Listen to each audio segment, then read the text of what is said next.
Hi, my name is Daniel So with The Pioneer, and this is The Drop.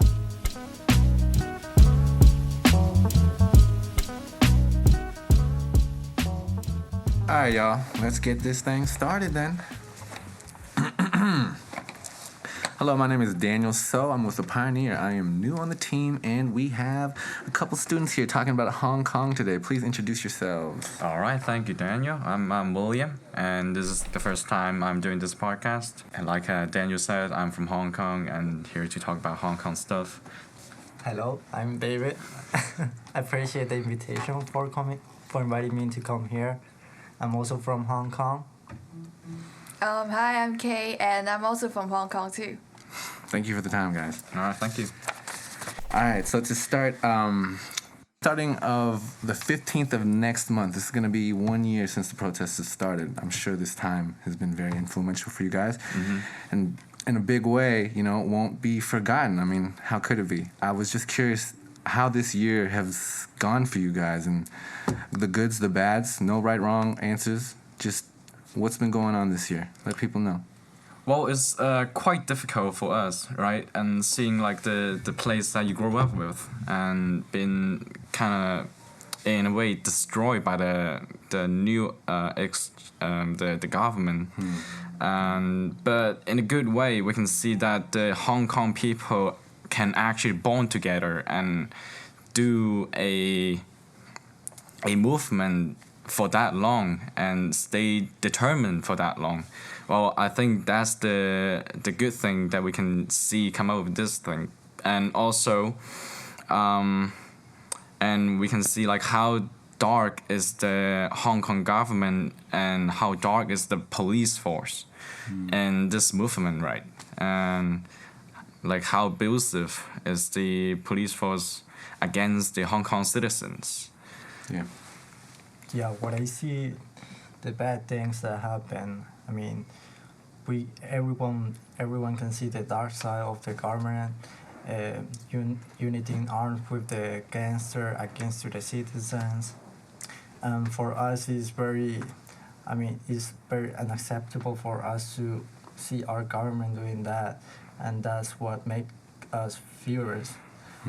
And it's also the good thing is that the young people work together against them without they're not using too much violence at the beginning. But when the government put more fire on it, it's really starting to get more violence. Yeah, and the bad thing, it's absolutely, my friends and family, they're still back in Hong Kong, so it's like everything is dangerous, so that's bad. Sorry. But the good thing, it's like for me, it's like the international responses, like how people unite together to fight for freedom for Hong Kong, and it touches me. Wow. Okay. Wow, some beautiful points, guys. I thank you guys for sharing. I think I'm going to be saying that a lot. I'm very appreciative for you guys' time. I know this is not the easiest thing to talk about. So a lot of things being discussed. First and foremost, so you guys are very proud of what's happening back at home. Obviously, things are dire, things are serious, but it sounds like you guys look at them almost with this kindred spirit, like we're going through this together. Yeah. Go ahead. At the beginning, like I'm a person that doesn't care about politics. Okay. But we've seen the government using their power against the citizens, the police, how they abuse to the citizens and spreading fake news around the world, and that's what makes us more, like, motivates us, like we want to protect our country, and we do our movement and work together. Oh, yeah. How has your perspective of what it means to be proud to be from Hong Kong, has that changed? Has that stayed the same? Has it got stronger? What's going on there? Well, I think in my opinion, I would say that I'm more proud of being a Hong Konger because of all this movement being going on, right? Like when I'm saying I'm from Hong Kong, I expect people to think that I'm a person who would fight for my own freedom. Like the only person who not like gonna play by the government, the communist government, the person that is demanding the democracy and demanding justice. I would, when I say I'm from Hong Kong, I'll expect people to think me about this kind of stuff. Do you guys feel like currently people understand what's going on? Do you feel like after a year people are remembering and thinking about it the way that they should? Do you guys feel understood? What you guys are going through mentally? Yeah, I guess half of people know what's going on, and some people that look at the news knows what is going on. To be honest, many adult people know what's going on when they watch the news, and some of them tell me that they watch the news about Hong Kong, but some of them are actually not true. Maybe they watch it in another page because there's Chinese, like what's the page of a channel that is from China that is talk more about against the citizens and the government doings. Like they are destroying something, destroying the police station, Well, let me say it. For example, like most of the, have you heard of the South part of China news source? I don't remember. South China news source. Yeah. Okay. Is the news source is found by Alibaba, and it has like couple of footage about the protester just destroying the subway. Why? They didn't show it. They just cut it to like without any context. We didn't explain why they did it. The reason why the protester did it is because they are kind of assisting the police to arrest or like beat up the citizens. I want to show you the footage. The innocent citizens is just like getting beat up and getting like pepper spray by the police force. Why? They didn't do anything, right? The young man is just protecting his wife with his like the arm around her, and he's telling the police force to stop. They didn't. Like, that's why the protester got mad, because the subway station let them in. That's why the protester destroy and show their anger against the subway station, because they did this kind of stuff. But that news source didn't show any of that. That's why like most of the people got confused about this kind of stuff, because they didn't know the context. Right. Like again, like the peaceful protest, we were once peaceful in the beginning, but the police force fired tear gas, rubber bullets, like beat up the protester, the peaceful protester, like clarify peaceful.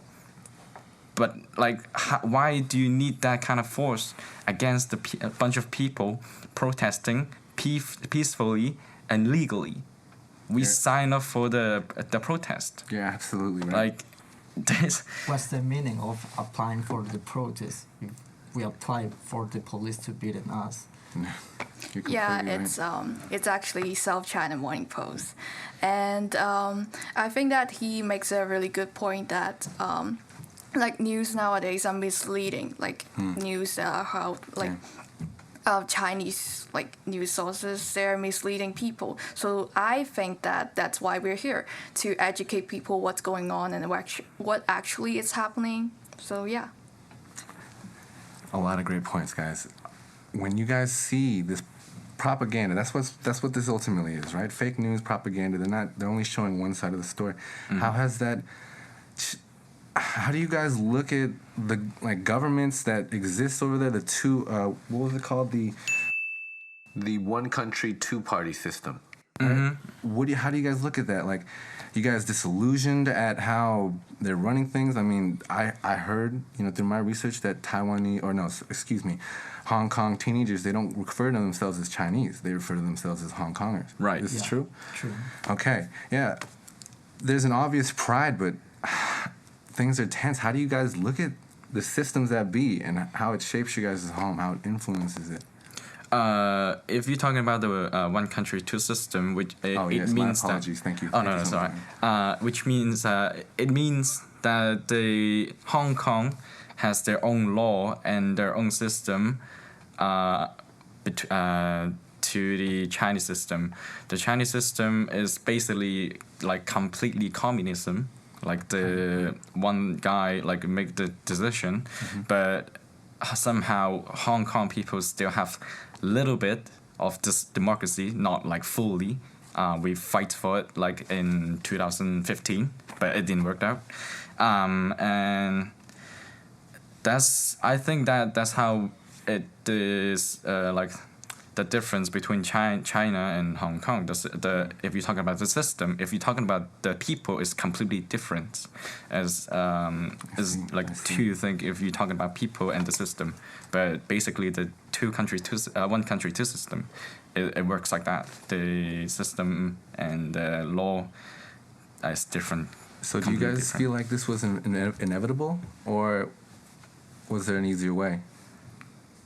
Not sure what you mean. The one country, two systems, did you guys see that working? Actually, no. I wasn't born in Hong Kong, but my father's from Hong Kong. I also been in China. I see the difference, the education, the language, the culture are all totally different. I can say that Hong Kong are more polite and more helpful. The system, one country, two systems, is actually not working right now because the government, even the representative of Hong Kong, is trying to change the law, like China law. But the contract is that you cannot violence. You cannot violence any rule of the contract. But what they're doing is changing it a little bit by a little bit, that making the citizens believe that, yeah, it makes sense, but the contract haven't ended yet. It's 50 years of contract, and it's been like 10 years. Yeah. So I think that it's absolutely not working, like he said. And the main reason is that the people in Hong Kong don't trust the Chinese government. They are humiliating us, so that's why we don't trust them. Yeah. Completely understand that. So you guys have mentioned that you know some people that are protesting, have been detained. Could you guys tell us a little bit about their story? What's going on? What they're going through? I have friends that being shot by rubber guns, rubber bullets, and the international rule about using rubber guns is that you cannot shoot people the upper body, only the lower part of the body. But the police, they try to like play video games, try to do headshots to the citizens, and so many citizens got hit on the eye and got permanent blind. Heard about that one girl. Yeah, 18-year-olds. there are many cases about some cases about that they got shot on the eye and got blind. And what I think is that, what's the question? It's all right. What's happening to your friends in that environment? Yeah, they totally got beat up. Some got arrested. Not my friends, but some girls get arrested and then disappear. Some are found in the water, in the water floating naked. There was a 16 years old swimmer. She was like one of the protester. She once got disappeared and appeared again in the on the top of the ocean. Am I right? Naked. Like, how would a former swimmer? They said they suicide. I'm sorry about that. They said the girl was suicide. A 16-year-old swimmer suicide by jumping into the ocean and drowning herself by naked. How would any human do that? And she was not like mentally ill either. She was functioning. She was function like fine. Like a normal person. like if I'm a swimmer, I would not kill myself by drowning like myself and naked. Absolutely. And I believe that's like horrible thing have happened to this girl, and it's just anger Hong Kong people so much that this kind of stuff happened, and the police force just said, yeah, she got suicide. And not only that And case. not like no investigation has been done so far till this day. People has been protesting about this kind of stuff for so long, and the government just ignored them. The Lam Chang, the top of the government Representative. said that citizens are because of all this kind of stuff, citizens are more easily to believe the false belief or like false news. But like, who is actually like spreading false news right now? Like, They're deleting videos, posts the police are beating the citizens. In Instagram, Facebook, they deleted so they could not spread to all the world.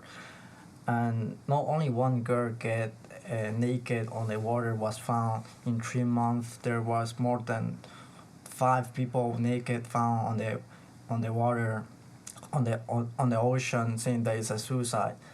I mean, I've been there more than 12 years. How many suicides have been seen? It's like only 3 a year or 2. But in those 3 months, more than 10 people like jumping on the building got suicided. More than 20 cases on that moment in 3 months. In only 3 months is unbelievable. Oh my God. Yeah, and I received like a phone call last month, and it was my friend, and she told me that one of my classmates was arrested, and I was not that, like, we are not that close, so I don't know her that much, but I know that she didn't do anything, and she was just wearing black shirt and black jeans that day outside wearing mask, and then she was arrested. Oh my God. yeah, I mean, you can be arrested right now. You're wearing black shirt. Like, that's what's going on in Hong Kong. It's ridiculous, but believe me, it has so many cases this happened, and it's just so ridiculous. I cannot like describe how ridiculous it is. Yeah, they put a new law that if people wear mask, like right now there's a virus and obviously you need to put a mask. But before that, they put a new law that if people that put masks must be arrested or body checked. But they're just using their power, putting new laws against the citizen. Okay. All right, you guys. Man, I'm feeling for you guys. Alright, it's alright. I'd like to ask you guys about Chan Tong Kai. Do you guys know this name? Yeah. You know Kai? What is your guys' opinions on this guy? I mean, it's one man's, like, put the spark to the flame in a sense. I mean, I know, Yeah. like you've been saying, William, this has been going on for a long time. But what do you guys think about this idiot, this dude, this guy? I think that he's just like the last straw. He is just like a butterfly. Like when a butterfly's like, I don't really remember that phrase, you know? The butterfly The effect? flag, yeah. Yeah, the butterfly effect.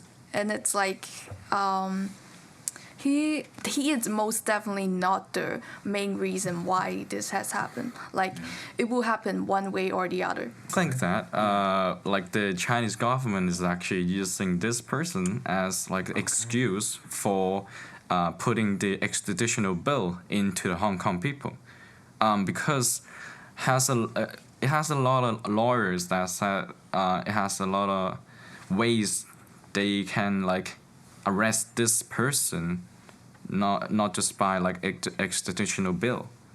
And also the extraditional bill haven't like the time it hasn't like gone up yet.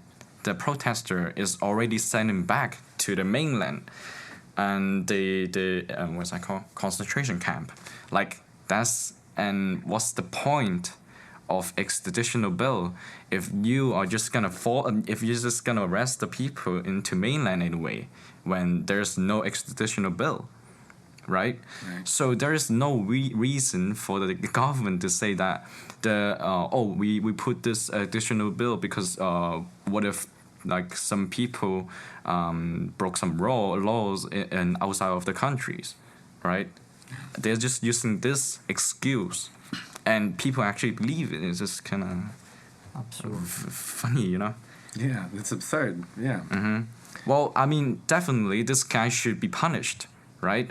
But and it should not be. But he should not be the excuse of the extraditional bill. But this guy should be punished. So we gotta start wrapping up. But so one thing that we've been really elaborating on in this pod is the sense of chaos of everything going on, and I very much feel the passion in what you guys are saying. I'm feeling chilled. Everything that you guys are saying, you live by it. Thank you. But this is obviously, these aren't thoughts that you end up at by just thinking about the sky or thinking about, these are thoughts that you end up at through serious stress and serious self-reflection, wondering what's going on. As you guys know, David, you talked about the law about the face mask getting legalized, and you were talking about how these girls was abducted, as you saying, or she was. I believe, like many people believe that she got killed and thrown in the river, but the police force that said that she was suicide and got naked and jumped into the river. Right, and Kate, you're talking about your friend, babe, and even though you don't know him, it's personal to you. These things, the coronavirus, as you guys have heard as well, right? Yeah. You know, and there's been reports of torture on innocent citizens, Chinese citizens attacking Hong Kong citizens when they get the chance. Yeah. There's this real sense of chaos going on. What can you guys even focus on a day-to-day basis? Like, how do you guys get out of bed, come to school, and do all this? Well, I actually see this as motivation to get me out of bed every single day, because living in this chaos, I feel like I have the responsibility to tell others what is going on and to become an activist somehow. Wow. Do you guys consider yourselves activists, or are you guys, what is your view on that as well? William, David? I'm not afraid that if China people think, I mean, I don't think that most of them, like international students, not all of them are like, oh, he's from Hong Kong, I should hate him. No, but some that really care, that think that China is the best. Most of them say that that China is number one, like that. And also, I think that the virus is coming from China. I also feel absorbed that the representative of Hong Kong allowed the China people to come to Hong Kong with free medical fee, and Hong Kong people have to pay medical fee by themselves. There's also one thing that is absurd, that China people, when they come to Hong Kong, they only need to fill out paper, healthy paper, and then he can enter. But if Hong Kong person came back from go back to Hong Kong, he needs to stay 14 days, and they have to check their body, some checking. I mean, the government is treating Hong Kong like nothing, like they're not citizens, and treating more like China people, like they're citizens. William? Going back to your question, am I thinking of myself as a activist? In some sense, yes. I think that I have the responsibility to tell the other people what is going on in in Hong Kong, because it touches many humanity elements. It touches a freedom, human rights, and like this kind of abusive government, which, in my opinion, not a lot of people is talking about it, and I think that I should have the responsibility to spread this kind of message through with the other Korean people. Wow. Well, ultimately, I appreciate the time and Thank you. Thank you. Thank you. appreciate just everything, guys. All right, thank you. Thank you. Any last words? I'd love it if you guys just closed it out. Whatever you guys want to say. I will say, well, fight for freedom, stand with Hong Kong. Yeah. Yeah.